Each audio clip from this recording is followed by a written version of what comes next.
bien de estos datos, porque les hablábamos de lo que necesita un adulto ganar para no ser considerado pobre o para no ser considerado indigente.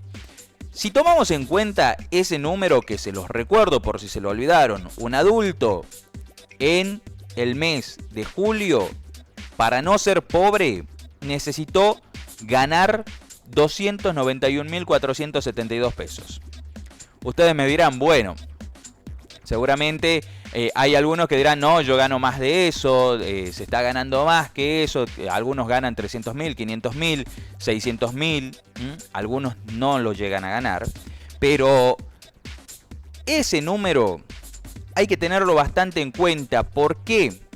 Porque si lo comparamos, por ejemplo, con el salario mínimo, el mínimo vital y móvil, el salario mínimo es un salario pobre, porque no llega a los 291.472 pesos.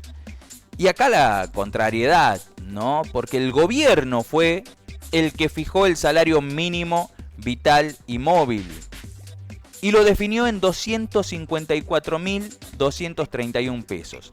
Estamos diciendo que aproximadamente para suplir todas sus necesidades básicas un trabajador, porque para eso es el salario mínimo vital y móvil, le faltan todavía 37.000 pesos aproximadamente para superar la línea de la pobreza.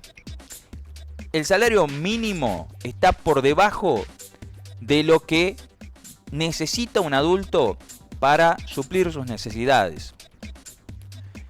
Este salario mínimo vital y móvil va a ir aumentando mes a mes, está previsto que así sea, hasta el mes de octubre va a ir aumentando, va a aumentar ahora en agosto, va a aumentar nuevamente en septiembre y en octubre, llegará a un valor de 271.571 pesos.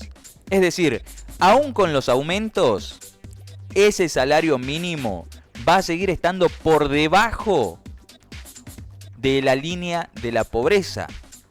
Casi 20.000 pesos por debajo. ¿Y por qué estamos haciendo hincapié en esto? Primero porque el salario mínimo vital y móvil es muy importante. De él se basan un montón de cuestiones. El salario mínimo está garantizado por ley, por el artículo 14 bis de la Constitución Nacional, está reglamentado por la Ley de Contrato de Trabajo y se lo define como el piso de ingresos que puede percibir un empleado como retribución por su trabajo. Es decir, ningún trabajador debería ganar menos de eso. Ese numerito, el del salario mínimo, es el que se utiliza porque, según el estudio que se realice, es lo que necesita ganar un trabajador para poder suplir sus necesidades de alimentación, de servicios, de hogar, para que puedan vivir dignamente. Ese salario mínimo, por ejemplo, no lo pueden tocar los bancos, por ejemplo. No se lo puede descontar.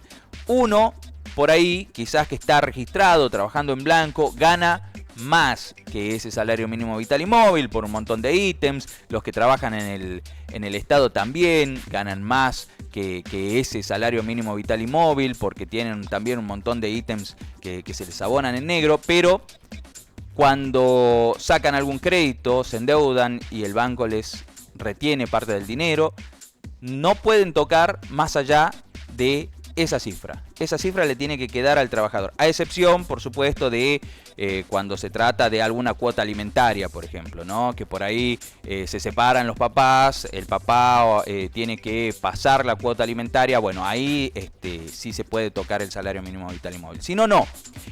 Eso es importante aclararlo, porque vuelvo a esto, ese numerito, el del salario mínimo vital y móvil, es el que establece lo que necesita un trabajador para vivir dignamente.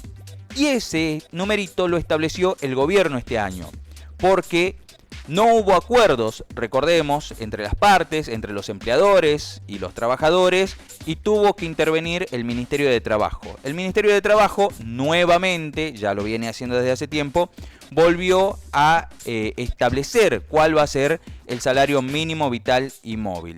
Y en este caso lo estableció en la cifra que ya dijimos, ¿no?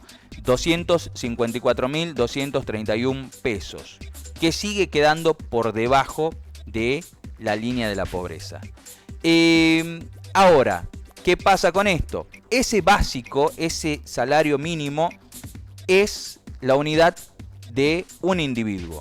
Cuando se trata de una familia donde hay 2 adultos, si es que tomamos en cuenta una familia tipo, estamos hablando de sumar esos 2 salarios mínimos, ¿no? Eso significa que si sumamos los 2 salarios, 254.000, estamos hablando de un poco más de 500.000 pesos entre los dos, entre 2 adultos. Si lo comparamos a ese poco más de 500.000 pesos, con respecto a lo que tiene que ganar esa familia, estamos aún más lejos. A 200.000 pesos, por ejemplo,